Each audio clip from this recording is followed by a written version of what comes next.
Let's cross to Western Victoria and catch up with the great man, Tim Blair. Tim, great to talk to you again. We've spoken before about how lithium-ion batteries are starting fires all around the country. You've written about this in the telly this week, saying that the climate alarmists are right. The planet is burning.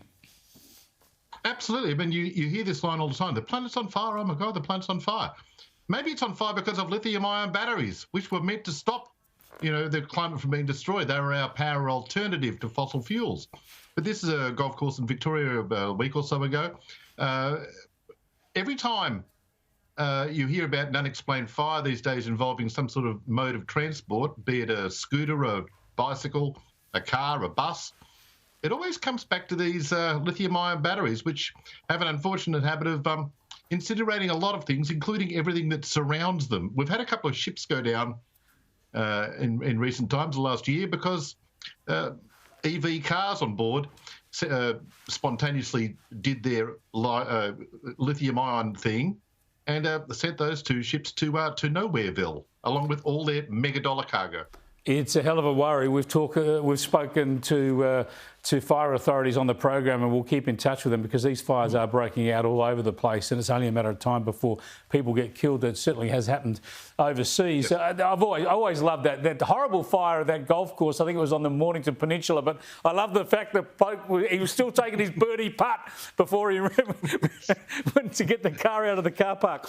Now, I want to talk about how critical thinking is being brought to bear in the Middle East debate, the Israel versus Hamas debate. So many people seem to suspend any critical thinking. A lot of people have been accusing the school protesters and others of this sort of thing. Here was me last week.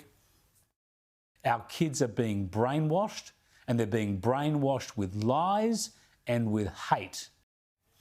OK, Tim, so that's the criticism, and many people would agree with me. So cut to the pro-Palestine protest at the school strike in Melbourne last week, and here's the response from the kids. Are we brainwashed? No! Are we brainwashed? No! Are we brainwashed? No! And you, in your blog, Tim, you pointed out so brilliantly that this is very redolent of the great Monty Python's Life of Brian scene. Have a look. Look, you've got it all wrong. You don't need to follow me. You don't need to follow anybody. You've got to think for yourselves.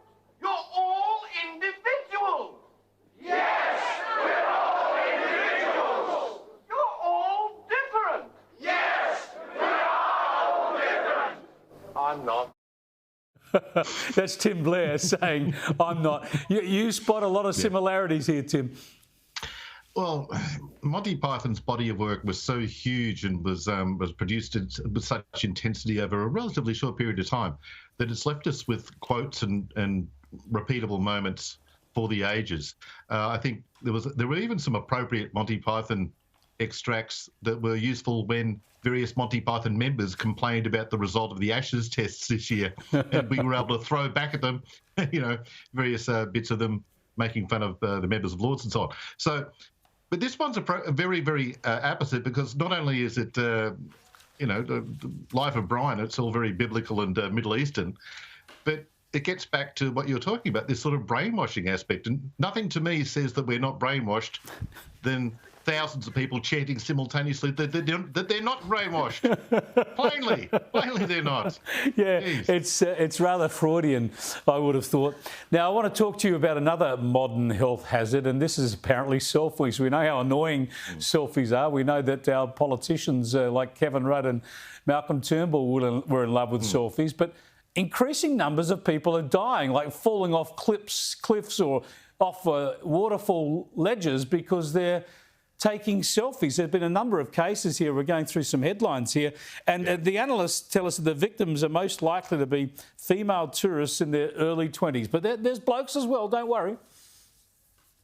Absolutely. Now, this gets back to a modern trend of just basically not paying attention unless a screen is involved. But it must be so awful. And, being serious for a second, it must be so awful for the families of people who've died in such ridiculous circumstances to receive, I suppose, the telephones or the devices that their lost loved one was using at that moment, and see the final image, and it's someone tipping off the back of a thing into a pool or something and drowning, or hurting themselves in other ways.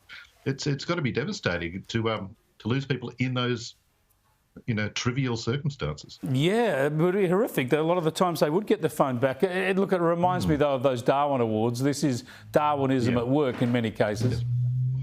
Yeah, absolutely. And the message is, I'm prevented from performing selfies for obvious reasons. I think I'm outlawed in all the mainland states from photographing myself or being. I don't know how Sky gets away with it every week. Seriously. Yeah, no, you post a selfie and people start praising David Letterman. That's the way it goes. Absolutely. Yes. Thanks for joining us again, Tim. We'll catch you next week. Thanks, mate.